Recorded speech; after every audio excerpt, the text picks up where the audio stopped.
आज के क्लास में समझेंगे हम लोग पौधे में पोषण। पौधों में पोषण हालांकि हम लोग पहले पढ़ चुके हैं, सपोषण, परपोषण ये सब पढ़ चुके हैं, लेकिन अब पढ़ेंगे पौधों में पोषण कैसा होता है। सपोषण भी पीछे जान चुके हैं, ठीक है, लेकिन इसको लिखना ये चीज़ें था कि क्योंकि इस चीज़ों को ना लिखेंगे तो समझ में नहीं आएगा, इसको ज़रूरी था लिखना, ठीक है।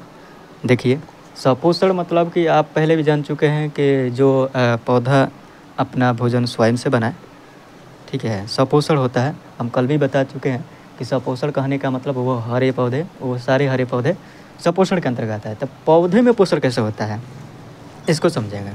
पौधों में पोषण कैसे होता है तो समझिए। तो पौधे में सबसे पहले तो सपोषण होता है, ठीक है। पौधों में सपोषण होता है यानी कि ये कहने का मतलब यह होता है कि पौधा अपना भोजन जो होता है क्या करता है, खुद से बनाता है। पौधा अपना भोजन खुद से बनाता है और जितने भी पेड़ पौधे होते हैं अपना भोजन खुद से बनाते हैं। तो उस प्रक्रिया को हम लोग क्या कहते हैं, सपोषण या सपोषी कह सकते हैं, ठीक है। सपोषण या सपोषी दोनों कहने का मतलब सेम ही है, ठीक है। सपोषण मतलब भोजन को ग्रहण करना, किस प्रक्रिया से कर रहा है। सपोषी मतलब सारे हरे पौधे, सारे हरे पौधे जिसमें प्रकाश संश्लेषण की क्रिया होती है वो सपोषी कहलाते हैं, ठीक है।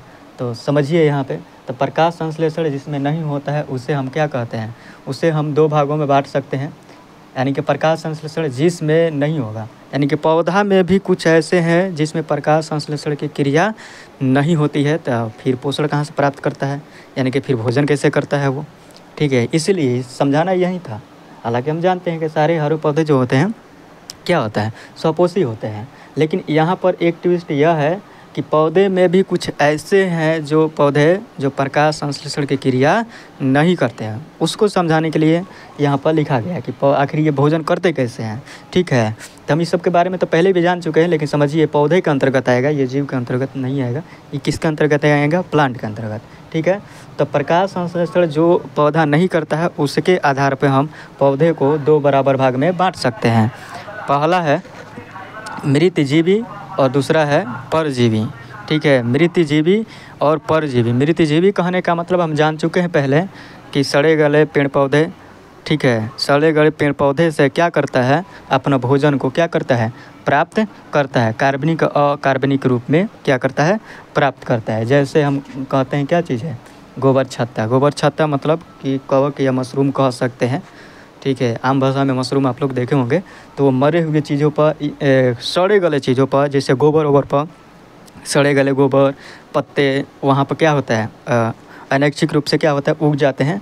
तो वो पोषण कैसे होगा, तो उसमें देखिएगा तो उसका पत्ता वत्ता कुछ नहीं होता है, वो केवल एक मतलब कि वाइट कलर का उसमें एक छत्ता जैसा निकलता है जिसमें क्लोरोफिल की मात्रा नहीं होती है, कोई वर्णक नहीं होता है, इसलिए वो प्रकाश संश्लेषण की क्रिया नहीं कर पाता है, इसलिए इसको अलग रखा है। ये प्लांट ही है लेकिन प्लांट के दृष्टि में आएगा, लेकिन ये प्रकाश संश्लेषण की क्रिया नहीं करता है। तो इसीलिए हम इसको मतलब इसका पोषण करने की विधि क्या है, अलग है। यानी कि कैसे करता है, तो ये भी क्या करता है, अवशोषित करता है। कार्बनिक और अकार्बनिक रूप में हम पहले भी जानते हैं कि कार्बनिक और अकार्बनिक रूप में मृतजीवी जो होता है पोषण क्या करता है, अवशोषित करता है। किससे, तो सड़े गले पदार्थों से करता है। यानी कि मरे हुए या सड़े गले पदार्थों से जो भोजन अपना अवशोषित करे, तो वैसे जीव को हम क्या कहते हैं, मृतजीवी पोषण कहते हैं या मृतजीवी कहते हैं, ठीक है। अब दूसरा समझते हैं परजीवी। परजीवी कहने का मतलब दूसरे पे आश्रित है, ये भी जान चुके हैं, ठीक है। बस थोड़ा सा समझिए कि परजीवी कहने का मतलब जो दूसरे पे, ये भी प्लांट ही है, ये भी क्या है, प्लांट ही है।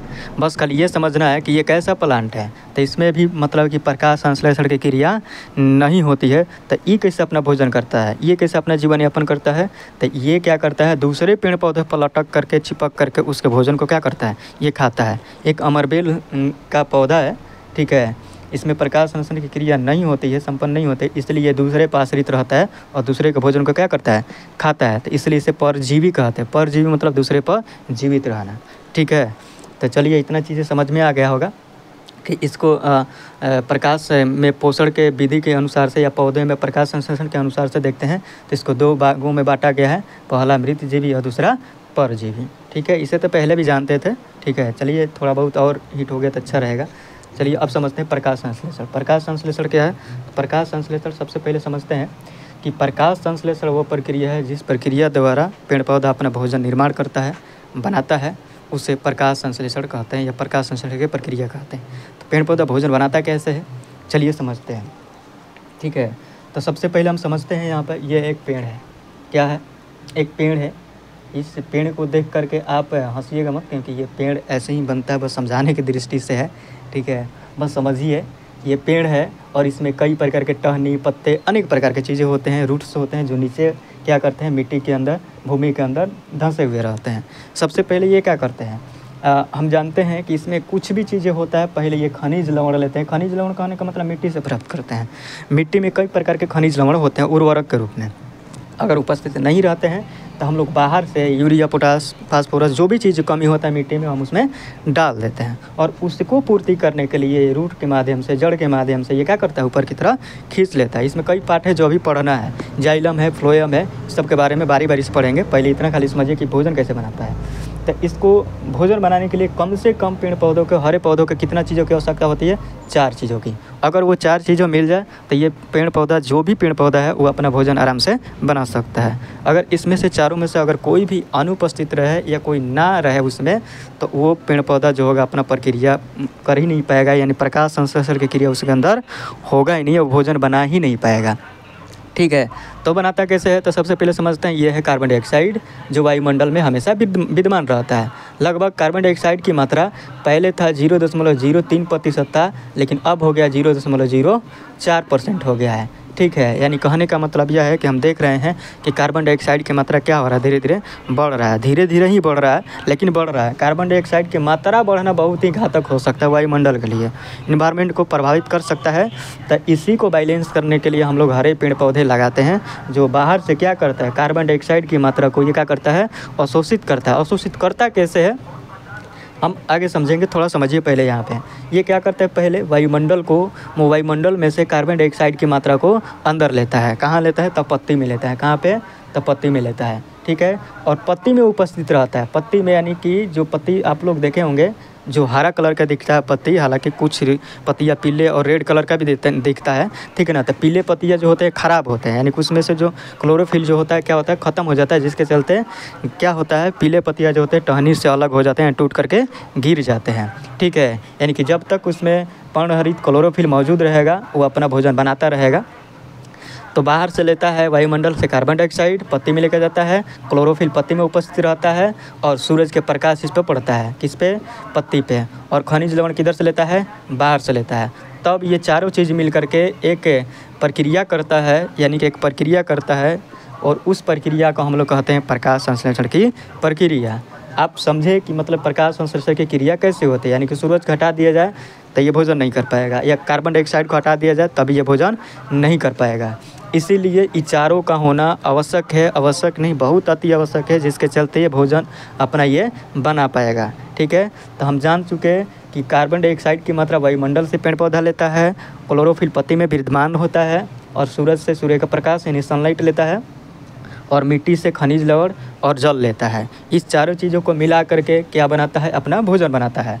तो इस चीज़ों को हम समझते हैं यहाँ पर रासायनिक समीकरण द्वारा, ठीक है। रासायनिक समीकरण यानी प्रकाश संश्लेषण का क्रिया में एक रासायनिक समीकरण बनता है, उससे हम इस तरीक़े से देखते हैं। जैसे कार्बन के कितने अणु हो जाएंगे, यहाँ पर 6 हो जाएंगे, कार्बन डाइऑक्साइड के 6 हो जाएंगे, यानी कि 6 कार्बन डाइऑक्साइड, 12 जल हो जाएंगे, ठीक है। तो कार्बन डाइऑक्साइड और जल किसके उपस्थिति में, तो सूर्य के प्रकाश और क्लोरोफिल के उपस्थिति में ये घटनाएं होंगी, तो ये क्या बनेंगी, ग्लूकोज का निर्माण करेंगे, C6H12O6, ये ग्लूकोज होते हैं। और फिर उत्पाद के रूप में क्या निकालते हैं, ऑक्सीजन के 6 अणु निकालते हैं, फिर जल भी निकालते हैं। यानी कि कहने का मतलब यह है कि भोजन बनाते समय सिर्फ पेड़ पौधों के अंदर ग्लूकोज ही नहीं, ग्लूकोज के अलावा यानी कि ऊर्जा के अलावा और कई सारे उत्पाद निकलते हैं, जैसे कि ऑक्सीजन निकलते हैं और जल निकलते हैं।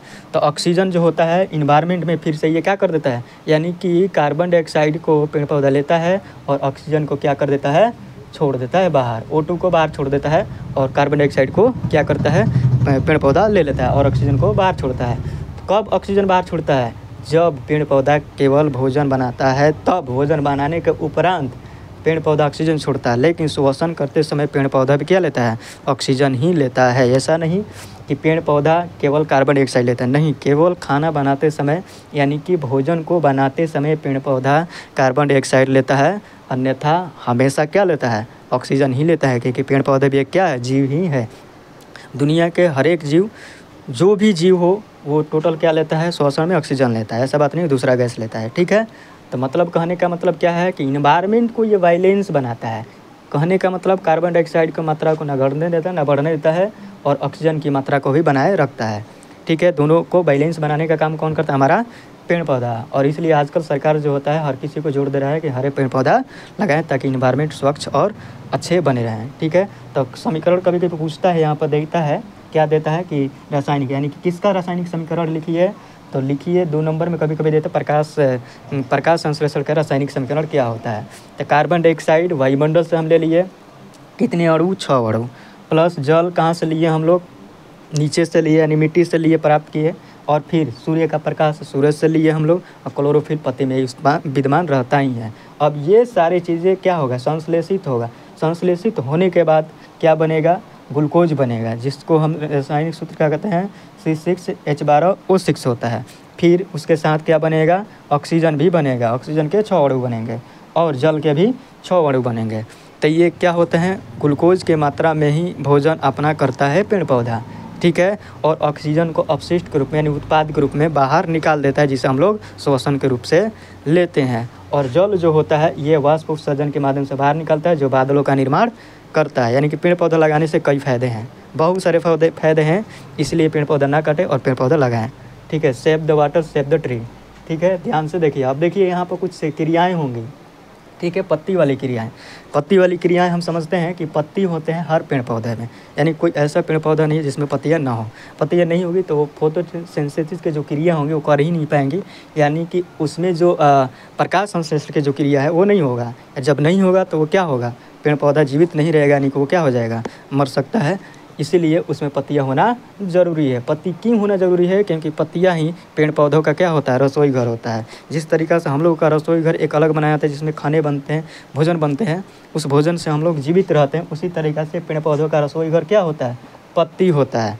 यानी कि ऐसा बात नहीं है, पत्ती पेड़ पौधे भी एक समय पत्तियाँ क्या कर देता है, त्याग देता है, मतलब कि पत्तियाँ झड़ जाते हैं, लेकिन पत्तियाँ झड़ने के बाद तुरंत ही क्या आ जाते हैं, पत्ते उस पर आ जाते हैं। तो ये ज़रूरी है, ठीक है। तो पत्ती के अंदर पत्ती को क्या कहते हैं, पत्ती के अंदर एक उपस्थित होता है जिसे हम लोग क्या बोलते हैं, क्लोरोप्लास्ट। क्लोरोप्लास्ट के अंदर होता है क्लोरोफिल।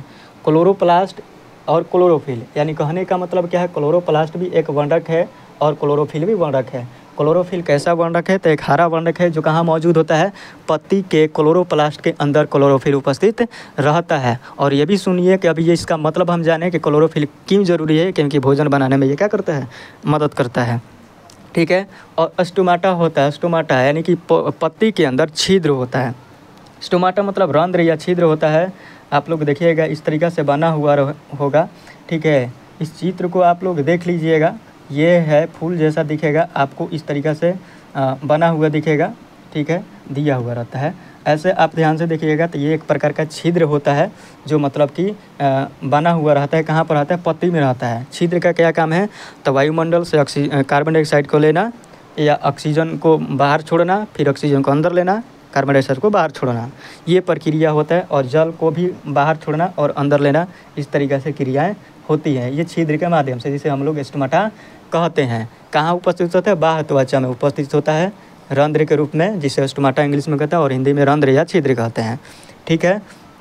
तो इसके अंदर क्लोरोप्लास्ट कहाँ उपस्थित होता है, क्लोरोप्लास्ट स्पंजी पैरेन्काइमा, जिसे पैलिसेड कहते हैं। क्या कहते हैं, पैलिसेड कहते हैं। स्पंजी पैरेन्काइमा पैलिसेड में क्लोरोप्लास्ट उपस्थित होता है। बहुत सारे क्लोरोप्लास्ट होते हैं, उस क्लोरोप्लास्ट में बहुत सारे क्या होते हैं, क्लोरोफिल होते हैं, जो भोजन बनाने में क्या करते हैं, मदद करते हैं। ऐसे कई प्रकार की क्रिया हैं जो पेड़ पौधों को क्या करता है, ये सब बहुत ही सहायक होता है उसको भोजन बनाने में। और इसे प्रकाश संश्लेषी अंगक भी कहते हैं। क्यों कहते हैं, क्योंकि इसके अंदर एक हरा वर्णक पाया जाता है जिसे पर्णहरित या क्लोरोफिल या क्लोरोप्लास्ट कहा जाता है। यही क्या होता है, प्रकाश को सोखता है। क्लोरोफिल की ज़रूरत क्यों है, क्योंकि सूर्य के प्रकाश को ऑब्जर्व करता है, अंदर पत्ती में ही रहने देता है, उसे बाहर नहीं जाने देता है। अगर ये ना उपस्थित रहे तब पत्ती में से क्या हो जाएगा, प्रकाश निकल जाएगा, जो भोजन प्रॉपर ढंग से बन ही नहीं पाएगा, इसलिए पौधा विकसित नहीं कर पाएगा, यानी कि पौधा विकसित नहीं होगा। चलिए ठीक है, आज के लिए बस इतना ही, आज की क्लास में इतना ही हम बात करेंगे और कल अगले टॉपिक पर बात करते हैं। और कितना समझ में आया, ठीक है, कमेंट कीजिए और लाइक भी कीजिए, ठीक है। तो समझ में आया, आई होप समझ में आया होगा। ठीक है, thanks for watching this video.